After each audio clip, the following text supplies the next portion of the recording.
প্রিয় শিক্ষার্থী বন্ধুরা, আশা করি তোমরা সবাই অনেক ভালো আছো। আলহামদুলিল্লাহ আমি অনেক ভালো আছি। দেখতে দেখতে আমরা কিন্তু আরো একটা ক্লাসে চলে আসলাম। এর আগে আমরা পূর্বের ভিডিওগুলোতে দেখেছি ইংরেজি শুরু থেকে একদম বেসিক থেকে শুরু করা হয়েছে আমাদের ক্লাসগুলো। আশা করি তোমরা অনেক এনজয় করছো এবং কিছু হলেও শিখতে পারছো। ওকে, সো কথা না বলে চলো শুরু করা যাক। আজকে নতুন একটা বিষয় শিখতে যাচ্ছি, সেটি হলো ওয়ার্ড অর্থাৎ শব্দ।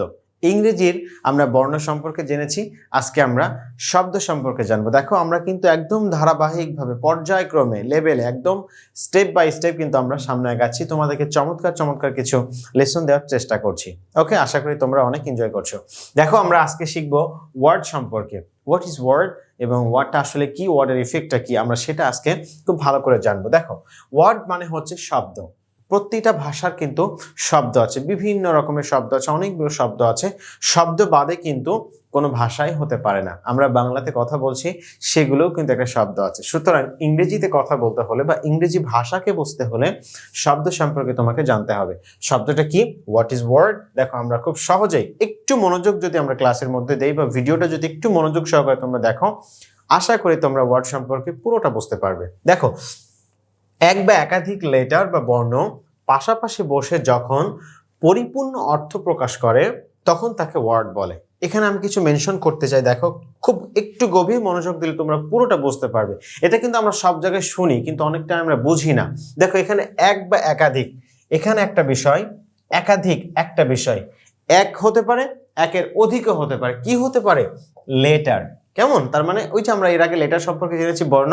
সো ওই লেটার যদি একটা হয় বা একের অধিক হয় এবং শর্ত হলো সেটা পাশাপাশি বসতে হবে। যদি পাশাপাশি না বসে তাহলে কিন্তু আমরা ওয়ার্ড বলতে পারবো না। ওয়ার্ডের শর্তগুলো দেখো আগে। পাশাপাশি বসে যখন পরিপূর্ণ অর্থ প্রকাশ করে, তার মানে শুধু পাশাপাশি বসলেই যে সেটা ওয়ার্ড হয়ে যাবে, this is not like that. Okay, তার মানে আমাদের শর্ত হলো কয়টা? একটা হতে পারে, একের অধিকও হতে পারে এবং সেটা লেটার হতে হবে, অন্য কিছু হলে হবে না, কিন্তু সেটা লেটার হতে হবে এবং সেটা পাশাপাশি বসতে হবে। পাশাপাশি বসার পরে সেটা পরিপূর্ণ অর্থ প্রকাশ করতে হবে, তাহলে আমরা সেটাকে ওয়ার্ড বলতে পারি। না তা না হলে আমরা কিন্তু সেটাকে ওয়ার্ড বলতে পারবো না। যেমন মনে করো এখানে আমরা দেখতে পাচ্ছি কি বিউটিফুল, তাই না? এটাকে বলা হয় বিউটিফুল মানে সুন্দর। দেখো বি হচ্ছে একটা লেটার, ই হচ্ছে একটা লেটার, এ হচ্ছে একটা লেটার। এগুলো প্রত্যেকটা কিন্তু একের অধিক অনেকগুলো ব্যবহার হয়েছে এবং সেটা কিন্তু পাশাপাশি বসেছে, ফাঁকা ফাঁকা হয়ে কিন্তু বসে না। আমি এখানে বি বসালাম, এখানে ই বসালাম, এখানে এ বসালাম, এখানে ইউ বসালাম, এইভাবে কিন্তু একটা ওয়ার্ড হতে পারে না। তার মানে ওয়ার্ডের শর্ত হলো এগুলো পাশাপাশি বসতে হবে। শুধু পাশাপাশি বসলেই হবে না, এটা পরিপূর্ণ অর্থ প্রকাশ করতে হবে। আমি এখানে এ লিখলাম, এখানে বি লিখলাম, এখানে পি লিখলাম, টি লিখলাম, দিয়ে বললাম এটা একটা ওয়ার্ড, তাহলে কিন্তু হবে না। তার মানে এ বি পি টি এটা কিন্তু একটা ওয়ার্ড না, কারণ এটার কোনো পরিপূর্ণ অর্থ নেই।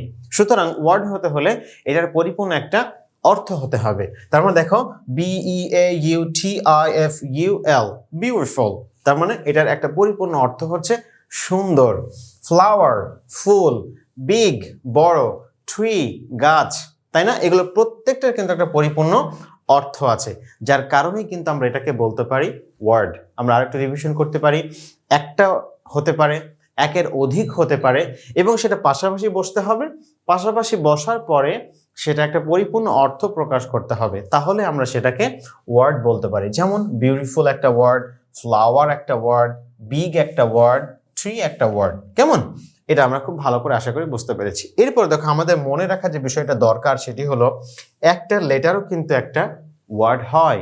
যেমন এখানে আমাদের শর্ত দেখো, 1 নম্বর শর্ত হলো আমাদের এখানে কিন্তু এটা একটাও হতে পারে, একের অধিকও হতে পারে। একটা লেটার দিয়েও কিন্তু একটা ওয়ার্ড হয়। যেমন দেখো আমরা দেখতে পাচ্ছি আই, আই মানে কিন্তু আমি।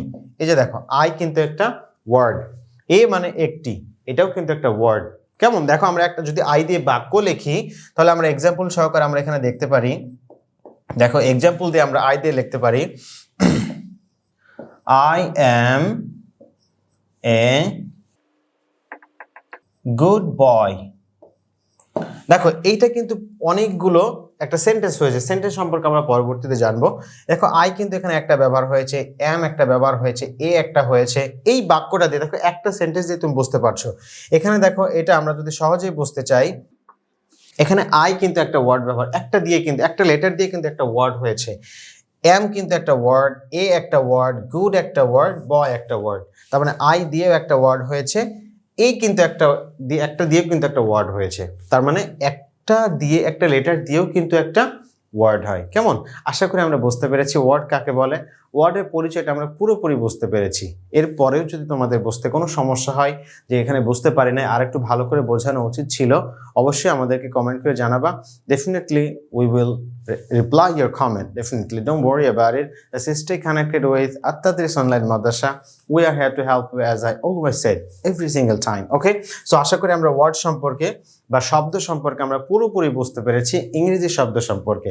এরকম আরো চমৎকার চমৎকার ভিডিও পেতে আমাদের সাথেই থাকতে হবে, আমাদের ইউটিউব চ্যানেলকে সাবস্ক্রাইব করতে হবে এবং আমাদের ফেসবুক পেজের সাথেই থাকতে হবে, লাইক করে, ফলো করে এবং ভিডিওটা শেয়ার করতে হবে। তোমার বন্ধুদের মাঝে ছড়িয়ে দাও, নিজে শেখো, অপরকে শেখার সুযোগ করে দাও। Okay, so that's all for today. Thank you very much for joining this class. Thank you very much for watching this kind of video. See you the next class. আসসালামু আলাইকুম ওয়া রাহমাতুল্লাহি ওয়া বারাকাতুহু।